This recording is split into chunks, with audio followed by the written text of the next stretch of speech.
전도사님, 회개를 하면 벌이 사라지는 건 아닌가요?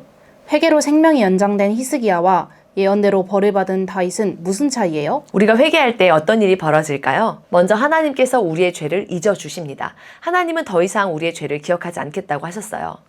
우리가 어떤 어려운 일을 당하면 이런 생각이 들 수 있어요. 너 예전에 이런 죄 지었지? 그러니까 지금 힘든 거야. 그런데 우리가 하나님께 회개하기만 하면 하나님은 기억하지 않겠다고 말씀하셨죠. 우리는 예수님 때문에 하나님께 나아갈 수 있습니다.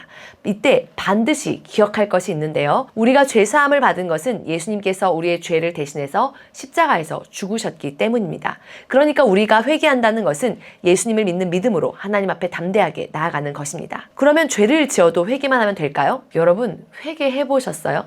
회개해보면 얼마나 고통스러운지 모릅니다.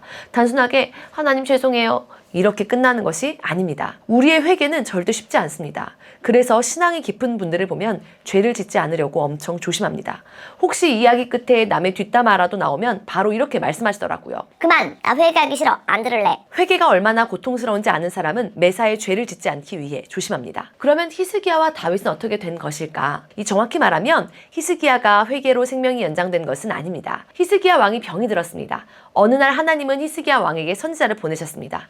죽음을 준비하라. 이렇게 말씀하셨죠. 그런데 그때 히스기야가 간절하게 기도했습니다. 그러자 하나님께서 히스기야의 생명을 연장시켜 주신 것이죠. 다윗 왕의 경우도 살펴볼까요? 우리가 잘 알다시피 다윗 왕이 밧세바를 범했습니다. 나단 선지자가 다윗 왕을 책망했습니다. 그때 다윗이 바로 이렇게 말합니다. 제가 죄를 지었습니다. 그러자 나단이 이렇게 말했죠. 여호와께서도 당신의 죄를 사하셨으니. 다윗은 용서를 받았기 때문에 죽지는 않았습니다. 하지만 하나님을 대적하는 자들에게 조롱의 빌미를 주고 말았습니다. 이 일로 말미암아 여호와의 원수가 크게 비방할 거리를 얻게 하였으니 당신이 낳은 아이가 반드시 죽으리이다 하고. 죄에서 용서를 받았지만 그 죄에 대해서는 치러야 할 대가가 있었던 것입니다. 그러면 하나님의 용서와 심판 어떻게 이해할까요? 하나님은 우리가 회개할 때 우리를 용서해 주십니다.